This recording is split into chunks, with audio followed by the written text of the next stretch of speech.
Welcome to Disrupted Science, the occasional conversation between the authors of the book How the Internet Disrupted Science, now available Woo. everywhere. You can buy a book online in your local store. I'm Joy Moore here with my co-author Ken Anderson, and today is Wednesday, August 5th, 2026. Hey, Kent. Hey Joy, we're finally here on the other side of launch day. Yeah, we got And some we've gotten some really good feedback so far. yeah, We haven't had any people say, why'd you do this?" So yeah, yeah. And we've got we had a nice podcast come out with Gareth. yeah, we had a great podcast episode with Gareth King from Australia. Yeah, And he asked us some really good questions and put us through our paces, I think. And I think we yeah. came out on the right side of it. Yeah. And the audio quality on that was amazing. Yeah, he did a Yeah, great job. he did a great job. So, but there were a lot of other things going on since, I mean, just things happen so fast, and we get to watch it all and bang our heads against the desk half the Yeah. time. I So, know. I was trying to relax on the beach in Marblehead, but there were things that we still needed to read. yeah. Yeah, So, what? Yeah, oh, we got to start with the one that kind of made me scratch my head a little bit. Was a very thoughtful piece by Nature, and I'm sorry, I don't have the citation if it was Nature News or if it was a Nature editorial, but this very splashy, beautifully AI generated um, piece about review mills and citations mm-hmm, that kind of captured the attention of the market for a hot minute. mm-hmm. And it's just like, yeah, no kidding. Like, Yeah, what are we even talking about yeah. here? And why so fancy? Why so fancy pants about it? Because it's really a simple set of descriptions, right?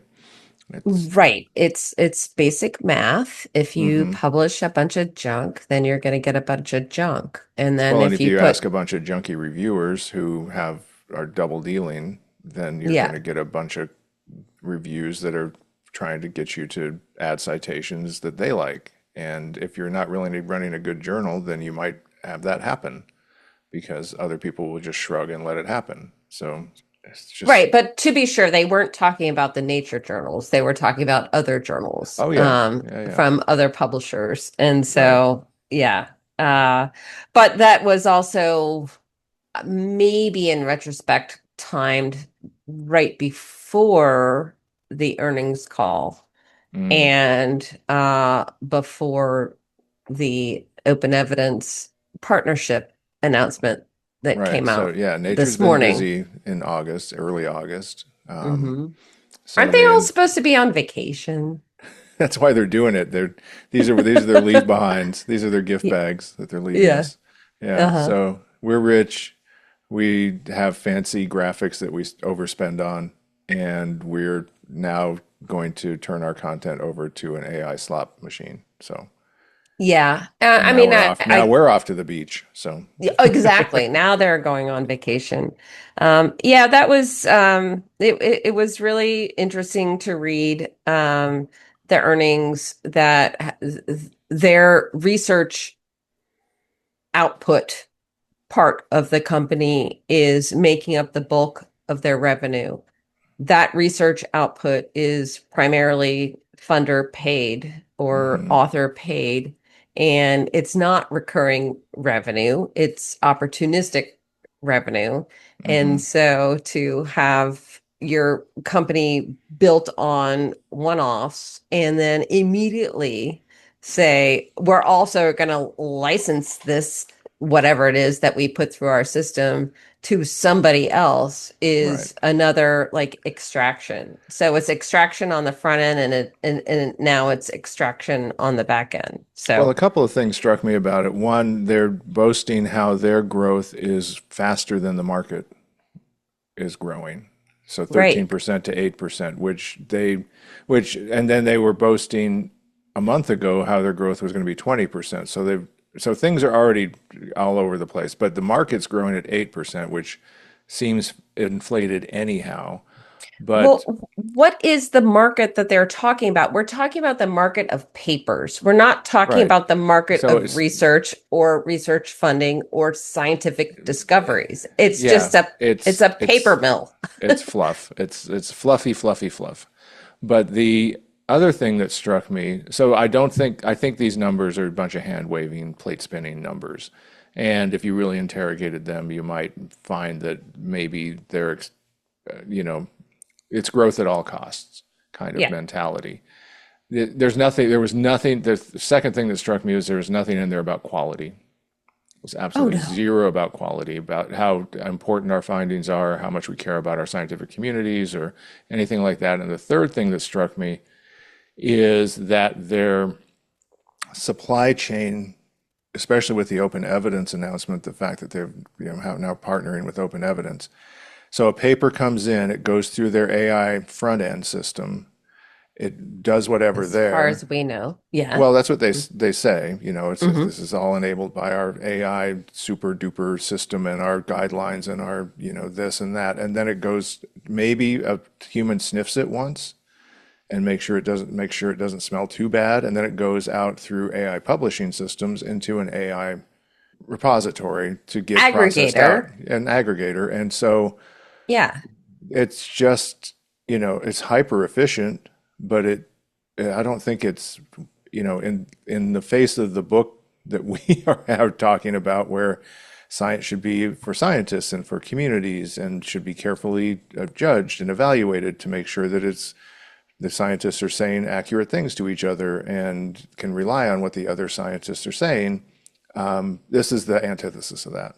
No, it is the exploitation of the bubble. They are Hmm. pushing the balloon to the maximum amount. And I Yeah. was listening to Ed Zitron this morning, and one of the quotes was, these people only think 2 quarters ahead. And Hmm. I totally get it. Like, Hmm. yeah, let's just pump and dump, and that's what they're doing. Yep. So So congratulations on your amazing earnings, Springer Nature, but what the heck? so then I wanted to jump forward to the Control Z Award,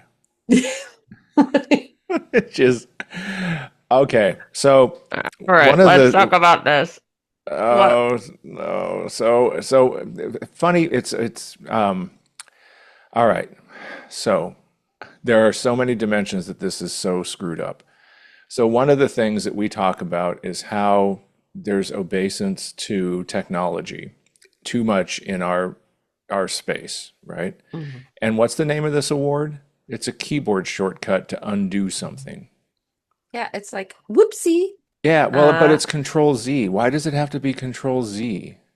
because Why isn't it the Honesty Award or the Integrity Award or something like that? They have to put in a technology frosting.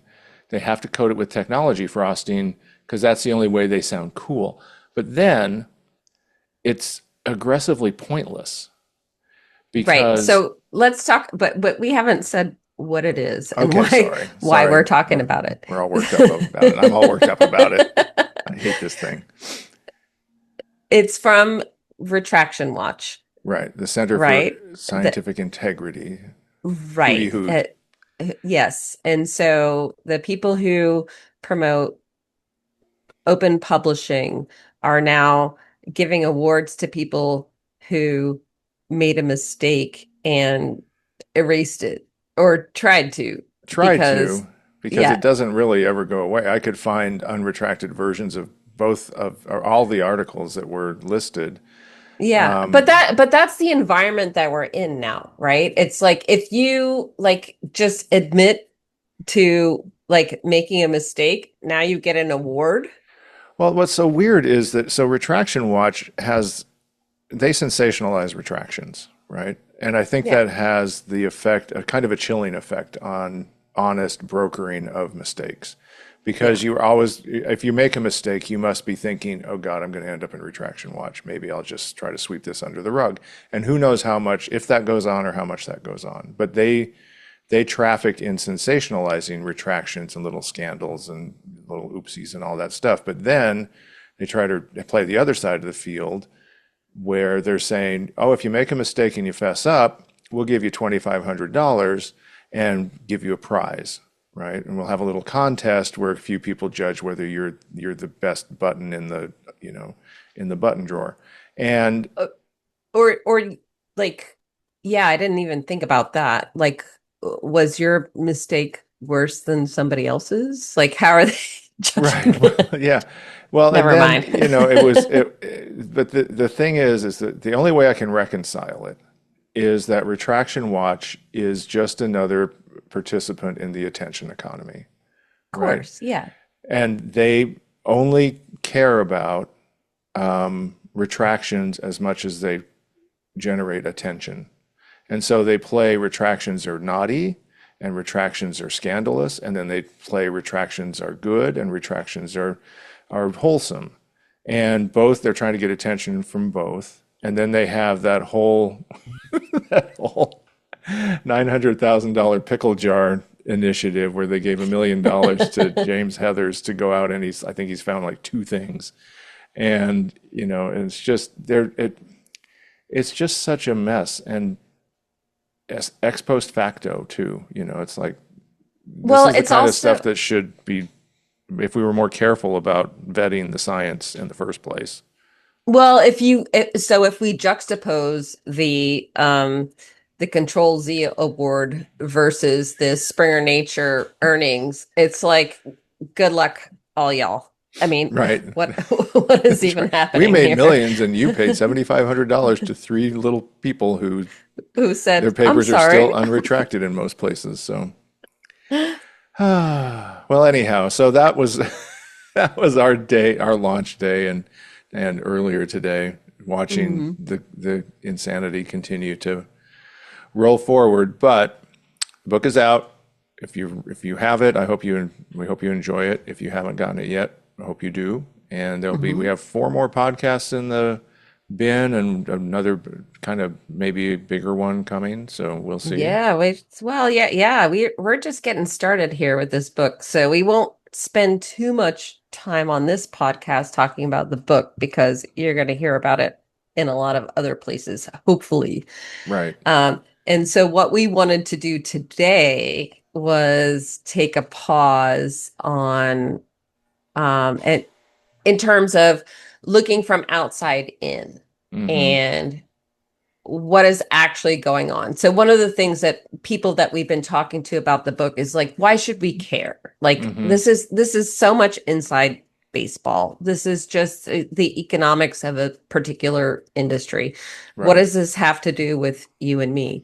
And what it does have to do with is how we're getting sold pseudoscience. Mm-hmm. And one of the things that we wanted to pivot to today was that outside in perspective and to look at, hey, where are all these supplements coming from? And And how does, why do they pop up so easily?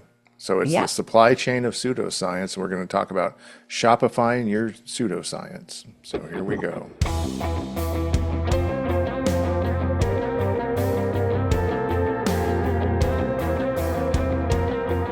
All right, so let's Shopify our pseudoscience, Joy. And this one, you caught the inspiration for this one. You want to talk I about that? did. Yeah, so there was an article in Wired the other day about alternatives to Adderall, which is a very timely and important discussion about um, both the overprescription and potentially alternatives to s- psychiatric drugs for people who have attention deficit disorder and other things. Mm-hmm. But as I was reading the article, which was called "Wellness Influencers Are Pushing natural and unproven alternatives to Adderall. My takeaway from the article, I've heard about lion's mane and I've been subjected to all of the different advertisements on the internet. But what Wired didn't talk about is why do we all know about these? Like Hmm. in our media consumption, like there's an engine for that, and Hmm. it's not influencers pushing to you or me. It's a platform play, and that Yeah. platform is Shopify. Right. And so, and we've seen Shopify pop up in a lot of different places over the past year or two. And it's been surprising some of the places that it's appeared because, but it's like if you see something on some like powered by Shopify, it's always kind of been like, really? That's them Yeah. again? And so, the we wanted to kind of explore what it is, right? So, where does it come from? How does it work? How deep is the supply chain? What do they all provide? What's the competitive landscape? Because we just didn't understand it. And Hmm. so we dug in and we found that, it's like Wayfair or Substack or, anything like that. It's a turnkey platform for It's something. yeah, it's a And white label, yeah, right? For whatever you want to turn your brand into. right. But they seem to have really grown central to the nutraceuticals and supplements market because, and you found all the stuff like that. And I'd seen this too, actually. But they have you run across if you run like a dozen of these sites, you're like, boy, Yeah. that's the same stock photo. That's the same guy. Yeah. It's the same, It's literally the same very handsome black man who is in all of the with super vitamin. white teeth, and he looks Yeah. and And super blue he's sky, and it's and I like hope this. he's getting paid a lot of money for that stock He's photo. probably like 60 years old now. So I always love thinking about how old is that person, that stock photo I've been seeing forever. But so they have very common templates, very common look and feel, shared stock photo galleries that they're pulling from. And then what's also interesting is we found profitability and pricing calculators online. Yeah, so that's where we took it to the next level. This is not just a white label platform like WordPress or others from back in the day where you can, hire a developer or not even or do it yourself. Hmm. Um, they have taken it to the next level to not only give you the out of the box shopfront window, but they're going to tell you how to source and how to fulfill whatever product you want to sell. Well, And they that actually was have a amazing. Shopify Yeah. supplement fulfillment service. Right. So Yeah. um we should start ours. What? I want to sell anti-BS pills, but then you take one and you'd cancel your subscription Oh, if they that would be worked. too honest. Right. Well, that's a Yeah. problem. It's but It is a problem no, actually no, because to of the your point, calculator. yeah, you need recurring revenue. So Right. that's the other thing is these are all subscription based products that Right. it's not a one and done. It's not like an Etsy store where you know, buy an artisanal thing and somebody ships it to you. This whole platform is designed for recurring revenue. And Yeah. so it's And the a calculators subscription. show you how it takes 2 or 3 Yeah. months before you start breaking even on your little subscription business for Mhm. pills or whatever you're selling. And then, yeah, so it's recurring revenue subscriptions. Shopify has a $152 billion market cap. It's a Canadian company.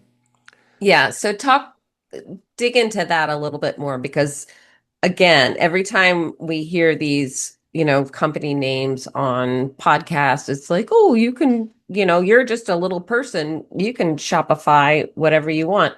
But Right. it's coming from a bigger place. And so who are these people and what have they done?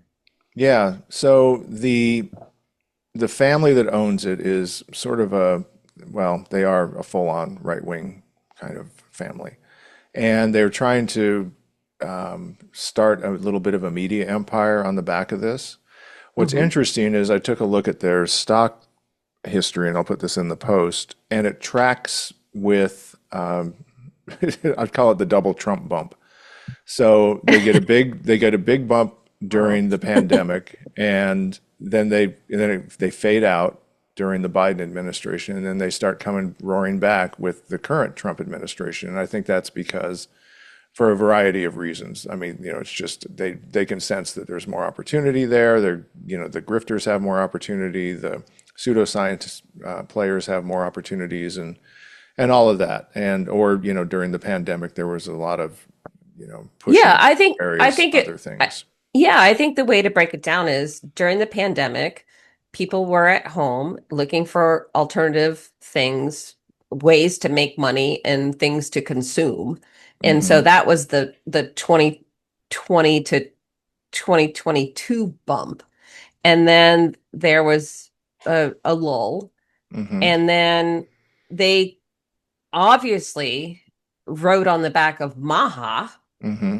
into 2026 and beyond. Yep. And so the deregulation of a lot of things within the United States HHS purview Hmm.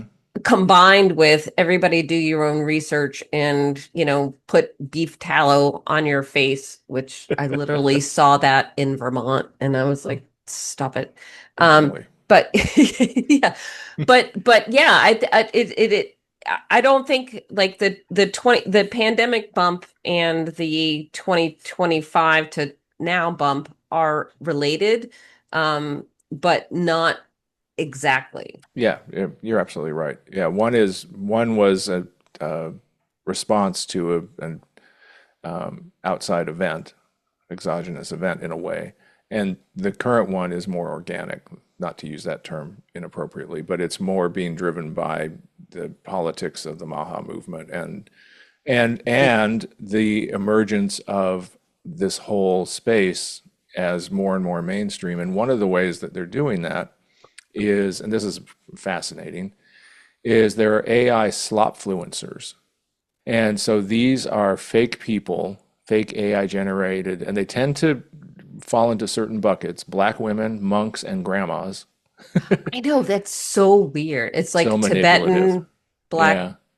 grandma monk is telling you Yeah, to but buy a thing. Yeah. yeah, they're going for, for whatever demographics they can sense they can sell to, or whatever gives some sort of trustworthy vibe off. And they have, I mean, if you go deep into this, the way that black women talk in these things, the way that grandmas talk in these things are all so full of stereotypes and offensive, but that's what they're using. So we're just reporting here. They're heavily used on TikTok and other sites. And TikTok Shop is another player in this, but they aren't as successful as Shopify. And you can see why when you compare your ROI using Right. the tool to calculate your profitability, that Shopify will give you better margins, based Right, on because on costs. yeah, and so the appeal of Shopify is you get to own your own brand. Hmm. Whether it's just with a stock photo and stock text, they are giving you a brand presence. Right. And I've never bought anything from TikTok. Have you? No, no. Okay. But that you can still use TikTok if you have a Shopify site, right? Right. And so that's the other thing that the Shopify folks have done very, very well over the Hmm. years is they had an idea in the beginning. I think they were selling snowboards or skis or something in Canada. Yeah, And then over time, much like Wayfair, they realized, oh, we've got some tech and let's partner and let's build and let's outsource. And right. so that's how they've they've gone from the .com era all the way to the AI Shopify era, which is Yeah. it's impressive. Um, Yeah, and the media property that the family behind Shopify is trying to, well, is driving forward with the money that they're earning this way and now through the media is called True North. oh, And really? yeah, and it's it's the Fox News whatever News Nation equivalent of Canada. And I haven't looked into how successful it has been but I know there's a rising tide of right-wing politicians in Canada that people are worried about, and for good reason. The other thing that's interesting is that when people pull back the curtain on who these AI generated slopfluencers, who's behind them, it's like those FBI stings where it's like, some 50-year-old overweight guy pretending to be a teenage girl to entrap a guy. It's all these Mhm. white, nerds, but they're pretending to be a monk or a black woman or a grandma or whatever. So it's all just terrible. But there is a competitor, Joy. What's the competitor? It's called Swell. Oh, right. So if you are worried that your margins aren't as good, or you might have your payments shut down because of some policy violation at Shopify, or if you have Never received, fear. never Yeah. fear, or if you've received an FTC notice or a chargeback spike from a free trial funnel, or your carrier restriction on hemp, don't worry, Swell's got your back. Yeah. They are a slightly lower cost, but more slightly griftier, I would say, version of Shopify, and they're coming after them. Hmm. So this space is now so fulsome and so robust that there are actually competing people who, and they aren't going in the direction of we do better. They're just like we won't you won't Like you we're won't get us busted with us.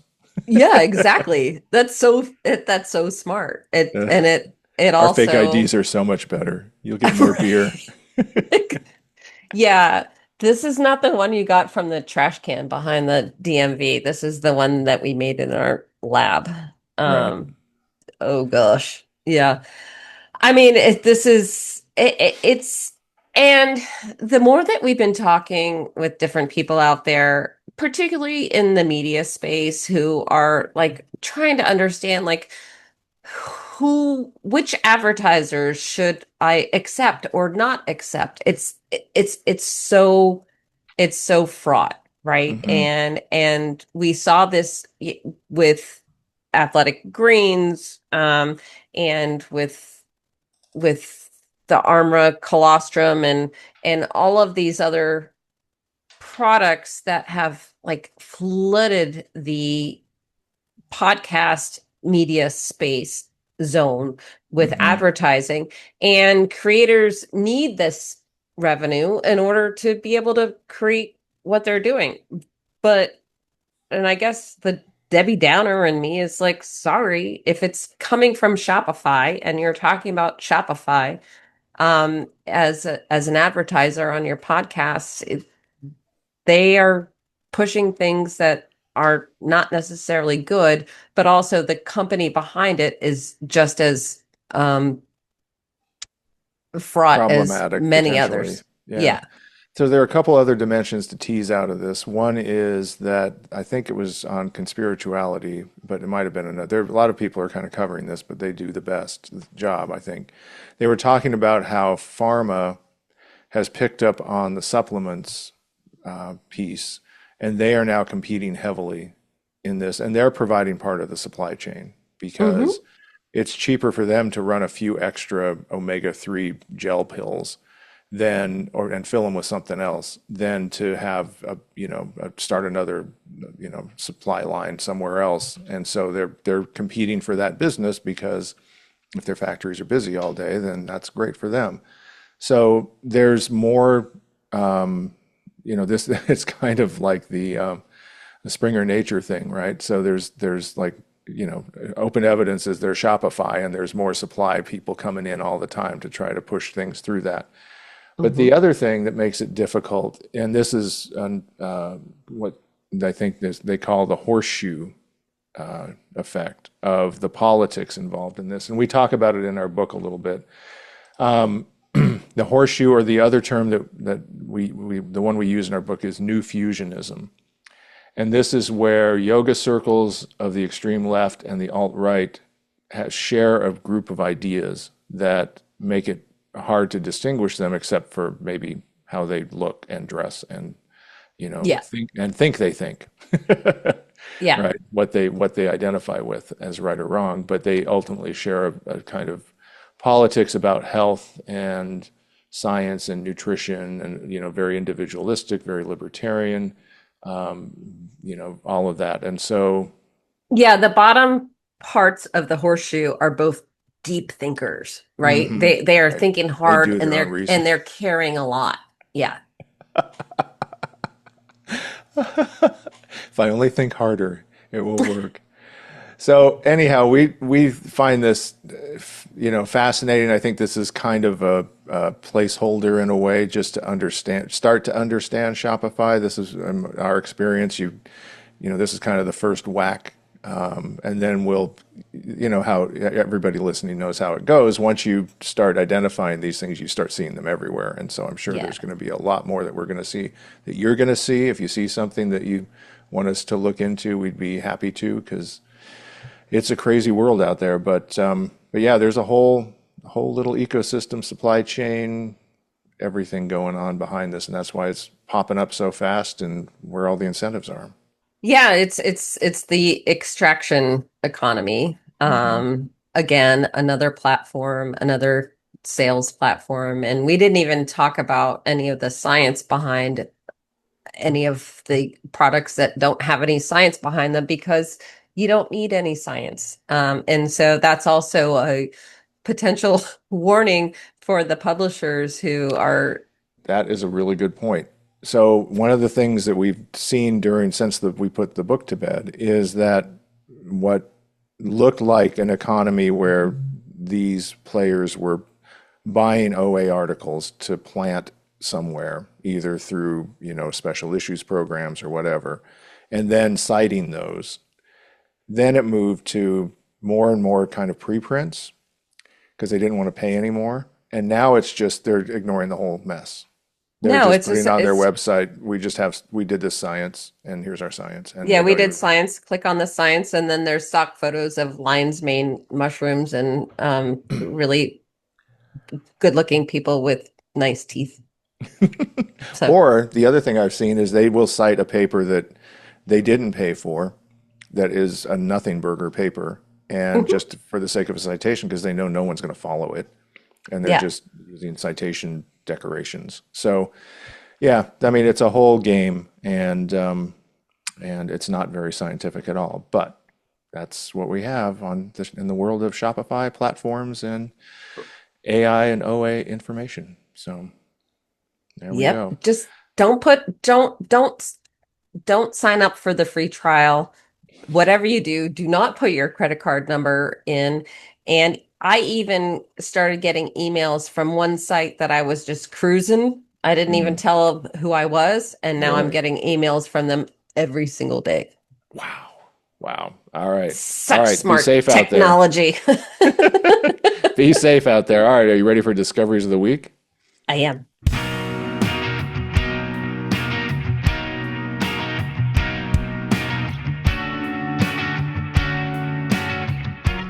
All right. So I think this is my week to go first. So I have one that turned out to be much more interesting than I thought it was going to when I started this. And I have to thank my son, because he has this way of like introducing things and surprising me. So anyhow, so the show that he introduced me to is an anime series from Japan that has this whole legacy, if you get to know it and all this stuff, called Attack on Titan. Okay. It started out as a excuse me, a comic book or a manga, and then it turned into a show, and it became very famous. And so we watched a few episodes of it, and it's hard to watch. It's hard to Hmm. watch. So the premise is that there are these giant titans that like to eat humans, Okay. And so the humans have retreated to a three-ring, high-walled set of cities, interlocking cities. And to hide, They're hiding from the. yeah, they're trying to protect themselves from these titans. And then somehow, the walls are 50 feet high, and everybody's feeling like a prisoner, and all this kind of stuff. So there's all this psychology going on. And then one day, this giant titan rises up, and he's like head and shoulders above the wall. And so troubles are Because brewing. why was he so big? Because he ate so many humans? I don't know. No, I don't know. Okay. But so that's All part of right. the mystery of the show, and I'm not going to do spoilers. So, Okay. but anyhow, what's interesting is so they breach the wall. I'll do one spoiler in the first episode or two. They breach the wall and they start eating humans, and it's gruesome. But so I looked it up, and it was I guess it's very popular among the kids, the younger set. And I looked it up, and psychologists think that it's very popular because that's how they feel. They feel like there are these big Ah, uh, powers that just want to eat them, just want to devour them and extract them. So we kind of get into the extraction economy and how it must feel to have these kind of, monolithic platforms that are just sucking your soul dry and draining you, eating you up and not caring about you and feasting on your neighbors and causing trouble for your friends, and your friends are disappearing and all this stuff. So, whether it's pandemic or technology or all this stuff, and it's like, okay, I kind of get it. I kind of get why this would resonate. And it's depressing in a way, but it's a show. So of course, there's going to be a heroic arc as well. yeah. And that's what I'm interested in following because I know that it Yeah. So ultimately has, oh, who's you gonna be you the know pretty early who's going to superhero? be, but you don't know is how they're going to be Oh, the hero. okay. I might have to watch this. Yeah, it's Is this a, interesting. yeah. It's on Disney Plus, oddly enough. Okay, I won't watch it. Yeah, I'll get it Disney when it. Plus eating humans. And is this a show for children? Or No, I oh, would say okay. not. I would say not Okay, I unless you didn't. really want to have your children up screaming in the middle of the night. Well, yeah, okay. All right. I will So check it out. Yeah, depends on no, what kind of parent you are. but it's really interesting that that these are the types of media and entertainment that are gaining traction right now. Yeah. And Well, I think and we it's all important. yeah, I mean it's interesting because I try to be a good pop culture uh, watcher, observer. And it's like horror movies are really popular right now. Hmm. Movies that are depressing, not so much. Right. Or just tense. Like there's a Brad Pitt movie that's coming out where it looks like, it's going to be Brad Pitt and a dog trying to fight their way back to civilization. And I'm like, nope, I don't need tension Mm-mm. in a movie theater. I want, either, silly jump scares or superheroes or epic Well, sagas. right. And with all three of those examples that you just cited, there's resolution and Hmm. there's a confidence that it's going to turn into something one way or the other in the end that you Right. can leave the theater or, turn off the show Yeah, it's and hopeful. you're going to have some kind of, okay, that there was a problem and it was solved. Right. Done. And I can see how those types of media are really appealing right now when so much is just open-ended and crazy. Yeah, exactly. So that was my discovery of the week. Attack on Titan on Disney Okay. Plus, and be aware that it is not for the faint of heart, but it has a potentially deeper psychological resonance with the younger set than maybe we older people, and we need to understand that maybe a little bit We why do. that is. So for my discovery of the week on that theme, I got to meet some young scientists this morning Oh, in really? real life. Oh, Yep. cool. I was down at the James River here in Williamsburg, and there were two uh, employees of the National Park Service who pulled up next to me, and I was like, is it okay if I let my dogs run? I was like, what are you doing? Because they had all this equipment. They had cameras and like satellite stuff and Mm. things like that. And I was like, what are you guys doing? And they were measuring the erosion at this very specific part of the James River. Mm. And they were putting it into a database for whatever reason. I wanted to ask them a million questions, and they were like, "Hey, lady, get your dogs and get out of our way." Right. Um, but it was really cool. And it's all the things that we talk about all the time. It's science in the abstract, and Mm. the economics of papers and how it's turning into things that you can buy online. It was just like super cool to see these young scientists who were just like, yeah, I'm just out here taking some measurements Doing some and science. I'm going to do some science. I don't know how much funding I have or whether it will lead to anything, but it's a great way to spend the morning. And And so I'm that making was the super cool. observations. Yeah, Yep. that good Hmm. for them. That is cool. It's yeah, it's that's the kind of down to earth science that we think we need to focus on instead of all this tech gobbledygook stuff. So that's great. Hmm. Good. Yeah. All right. Well, thanks everyone for tuning in. Thanks to our friends at Provoke the Truth for the music. If you have topics you want us to cover, please email us at disruptedscience@gmail.com. We'd love to hear from you, especially if you've read the book and you have thoughts. You can also keep up with developments at the Geyser, as always, where you can subscribe to support our efforts. Thanks so much for the listens and the feedback. Thanks, everyone.